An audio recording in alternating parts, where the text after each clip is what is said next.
सदियों से ऐसी मान्यता है और हम सुनते आए हैं कि शिव महेश्वर उनसे जो वर मांगो प्राप्त होता है। हर सुख हर समृद्धि उनसे प्राप्त होती है। थोड़े से तप में वो प्रसन्न हो जाते हैं। ऐसे हैं हमारे महादेव। चाहे पापी हो, पुण्यात्मा हो, राक्षस हो, दैत्य हो, दानव हो, मनुष्य हो, कोई भी हो, अगर वो उनका भजन तप कीर्तन करता है तो महादेव उनको प्रसन्न होने में देर नहीं लगती। वो किसी से अलग नहीं है और किसी से लिप्त नहीं है। वो सबके साथ हैं, वो सबके लिए हैं। इसीलिए शायद उनकी आराधना इस सृष्टि में ऐसा कोई नहीं है जो ना करता हो। इसी तारतम्य में आज मैं आपके सामने शिव महापुराण का महात्म्य बताने आया हूँ। उसके क्या लाभ हैं हमारे जीवन में, उसका क्या महत्व है। ध्यान लगाकर पूरा वीडियो सुनिएगा अंत तक, बहुत उपयोगी होगा। तो दोस्तों चलिए सुनाता हूँ मैं आपको महात्म्य शिव पुराण का। शिव पुराण का संबंध शैव मत से है। शिव पुराण में भगवान शंकर के बारे में विस्तार पूर्वक वर्णन किया गया है। शिव महापुराण में भगवान शिव और देवी पार्वती के बारे में और उनकी गाथा का विवरण पूर्ण रूप से दिया गया है। शिव पुराण में शिव के कल्याणकारी स्वरूप का तात्विक विवेचन, रहस्य, महिमा, उपासना का विस्तृत वर्णन है। इसमें इन्हें पंचदेवों में प्रधान अनादि सिद्ध परमेश्वर के रूप में स्वीकार किया गया है। शिव महिमा के अतिरिक्त इसमें पूजा पद्धति, अनेक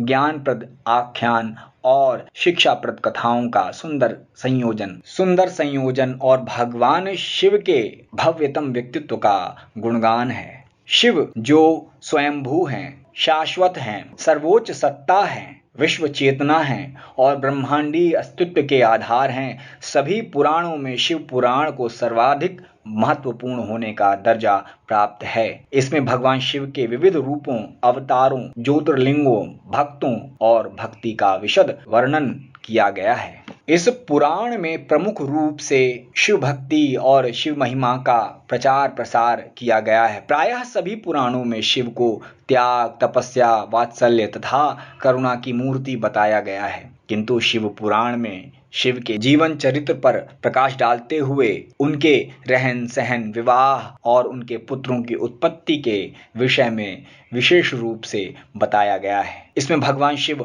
और देवी पार्वती की गाथा का पूर्ण विवरण है, जो कुल 12 स्कंद भागों में बटा हुआ है। शिव पुराण के हर स्कंद में शिव के अलग अलग रूपों और उसकी महिमा आदि का वर्णन है। इस पुराण में 24,000 श्लोक हैं तथा इसके क्रमशः 6 खंड हैं। पहला विद्येश्वर संहिता, दूसरा रुद्र संहिता, तीसरा कोटि रुद्र संहिता, चौथा उमा संहिता, पांचवा कैलाश संहिता, छठा वायु संहिता। शिव पुराण के पहले स्कंद में शिव पुराण की महिमा का वर्णन है। दूसरा शिव पुराण के दूसरे स्कंद में शिवलिंग की पूजा और उसके प्रकाश का वर्णन है, जिससे विद्येश्वर संहिता नाम से जाना जाता है। शिव पुराण के तीसरे स्कंध के पार्वती खंड में शिव पार्वती की कथा का वर्णन है। शिव पुराण के चौथे स्कंद कुमार खंड में कार्तिकेय भगवान की कथा का वर्णन है।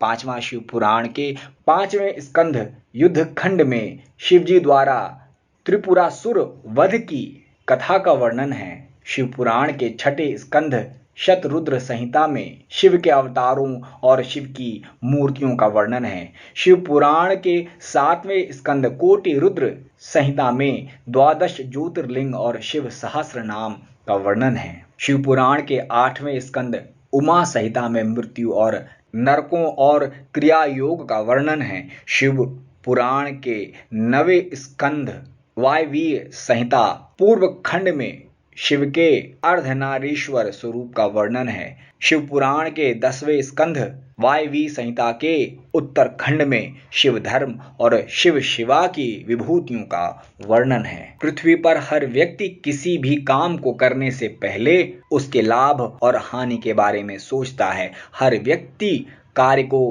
करने से प्राप्त लक्ष्य के बारे में सोचकर तभी कार्य करता है। शिव पुराण के आरंभ में पुराण विशेष की महिमा और उसके पढ़ने की विधि के बारे में जानकारी दी गई है। आइए हम आपको ये बताएंगे कि शिव पुराण को पढ़ने से क्या लाभ होता है।